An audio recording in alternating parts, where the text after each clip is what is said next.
আচ্ছা, আপনাদের চোখের সামনে যদি কাউকে দেখেন আত্মহত্যা করছে বা আত্মহত্যার প্রস্তুতি নিচ্ছে, আপনি কি করবেন?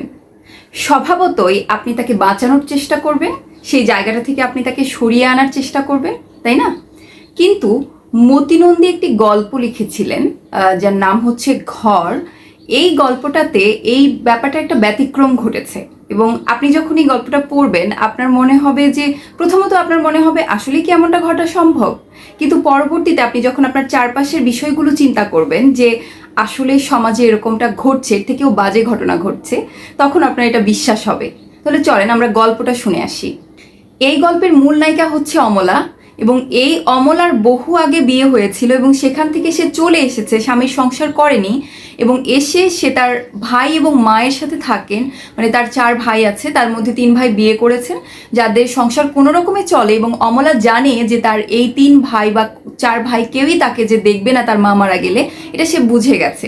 এবং তার যে ছোট ভাই আছে কোমল, সেই ভাই এখনো বিয়ে করেনি, কারণ বউ এনে রাখার মতো তাদের আর কোনো ঘর নেই। তার মাকে যেহেতু অমলা দেখাশোনা করে, তাই অমলা তার মায়ের সাথে একটা ঘরে থাকে।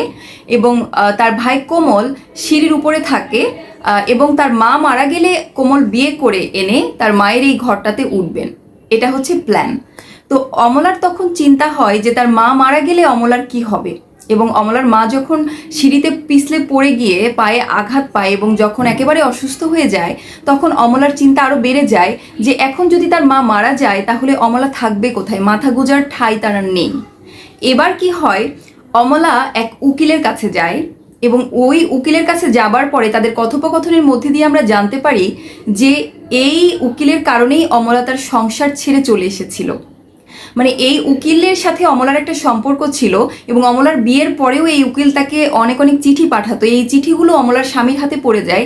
এবং তারপরে তাদের মধ্যে একটা বাকবিতণ্ডা হয়, ঝামেলা হয়, এবং অমলা তার স্বামীর ঘর ছেড়ে এখানে চলে আসে।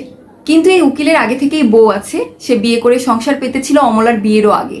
এবার অমলা যখন এই উকিলের কাছে যায়, তখন এই উকিল তাকে প্রথমেই বলে যে তুমি কেস করো, কোর্টে যাও এবং তুমি খোরপোশ দাবি করো। তখন অমলা বলে যে তার কেস করার মতো তো টাকা নেই, কোর্টের খরচাটা ওই উকিলকেই দিতে হবে, কারণ তার জন্যই তো তার সংসার ভেঙেছে, তাই না? কিন্তু তখন এই উকিল যখন জানতে পারে যে তার কোনো ইনকাম হবে না এখান থেকে, তখন সে বলছে যে তুমি তাহলে একটা কাজ করো, এসব কোর্ট টোর্টে আগে যাওয়ার দরকার নেই। তুমি একটা কাজ করো, তুমি তোমার সেই স্বামীর কাছে তুমি যাও, গিয়ে তুমি তার সাথে মুখে কথা বলো। যদি সে না মানে, যদি সে না রাজি হয় তোমাকে টাকা দিতে, খরচা দিতে, তাহলে তুমি কোর্টে যেতে পারো, তখন দেখা যাবে কি করা যায়। হ্যাঁ। এরপরে অমলা এখান থেকে বুঝলো যে এখানে তার কোনো কাজ হবে না। সে তার সেই পূর্বের যে স্বামী ছিল তার কাছে সে যাচ্ছে। এবং সেখানে যাবার সময় তার দেখা হয় তাদের পূর্বের এক গৃহপরিচারিকার সঙ্গে, যে কাজটা ছেড়ে দিয়েছিল কিছুদিন আগে। এবং কেন কাজটা ছেড়ে দিয়েছিল সেটা সে জানতো না। এবং এই মেয়েটা তাকে বলছে যে দিদি দেখেছো, তোমার ছোট ভাই কোমলের কারণে আমি আজকে গর্ভবতী হয়েছি এবং আমি এর শেষ দেখে ছাড়বো। এবার অমলা তার কাছে থেকে কোনো রকমে নিজেকে ছাড়িয়ে তার স্বামীর কাছে চলে যাচ্ছে, আর ভাবছে যে এ কি অলক্ষণে কথাবার্তা, তাদের তো মান সম্মান কিছু থাকবে না। আবার সে চিন্তা করে কোমল চাইলেই, এসব মেয়ে ছেলে যেহেতু টাকা পয়সার জন্য এমন করে, কোমল চাইলেই তাকে টাকা পয়সা দিয়ে হয়তো এখান থেকে একটা হেস্তনেস্ত করতে পারে। কিন্তু সে এটাও চিন্তা করে যে কোমল টাকাটা পাবে কোথায়। এরপরে সে তার পূর্বের সেই স্বামীর কাছে গেল। এবং সেখানে যাওয়ার পরে সে তার স্বামীর সাথে রীতিমতো বাকবিতণ্ডা করছে।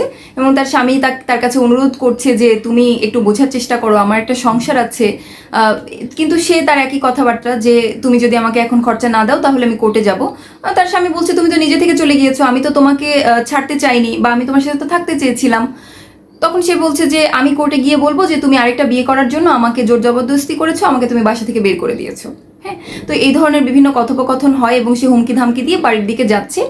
এবং সে যেতে যেতে চিন্তা করছে যে তাহলে কি আজকে যদি তার মা মারা যায়, তার কি থাকার মতো একটা ঘর হবে না, কোথাও কি তার মাথা পাতার মতো একটা ঠাঁই হবে না। এবং এই চিন্তা করতে করতে সে বাড়ি যায়।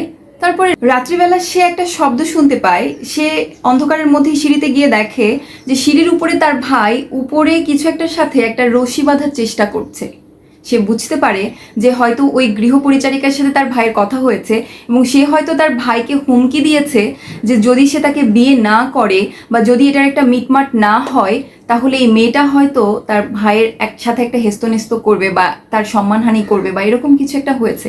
এবং সে তখন চিন্তা করে যে তার ভাই এই সম্মানহানি থেকে বাঁচার জন্য বা এই ঘটনাটাকে ফেস করতে চায় না, এই কারণে সে হয়তো আত্মহত্যার জন্য প্রস্তুতি নিচ্ছে। স্বভাবতই আপনি আমি যদি এই জায়গায় থাকতাম, আমরা হয়তো তাকে বাঁচানোর চেষ্টা করতাম, কিন্তু অমলা চেষ্টা করে না। অমলা বুক ভরে শ্বাস নেয় এবং ঘরে ঢুকে দরজা বন্ধ করে দিয়ে এই শ্বাসটা সে ছাড়ে এবং সে হাঁপ ছেড়ে বাঁচে এবং গল্পটা এখানে শেষ হয় এবং আমরা বুঝতে পারি যে অমলার যে মাথা গোঁজার একটা ঠাঁই খুঁজছিল সেটা সে পেয়ে গেছে।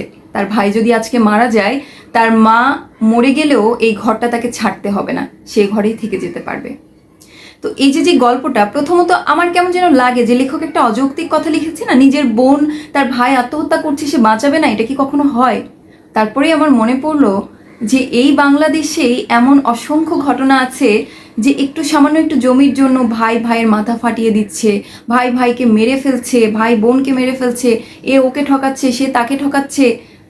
সেখানে একটা ঘরের জন্য, মানে তার যে সিচুয়েশন, যে তার ভাই কালকে যদি তার মা মারা যায়, তার থাকার মতো একটা জায়গা নেই, সে কোথায় গিয়ে দাঁড়াবে একটা জায়গা নেই, সেই জায়গায় অমলার এটা করা খুব একটা অযৌক্তিক নয়। তো আমি গল্পটা পড়ার পর মনে হলো আপনাদের সাথে শেয়ার করি, আমার কাছে ভালো লেগেছে লেখাটা, আপনারা চাইলে পড়তে পারেন, অনলাইনে অ্যাভেলেবল আছে। সবাই খুব ভালো থাকবেন, সুস্থ থাকবেন, আমার জন্য দোয়া করবেন। আল্লাহ হাফিজ।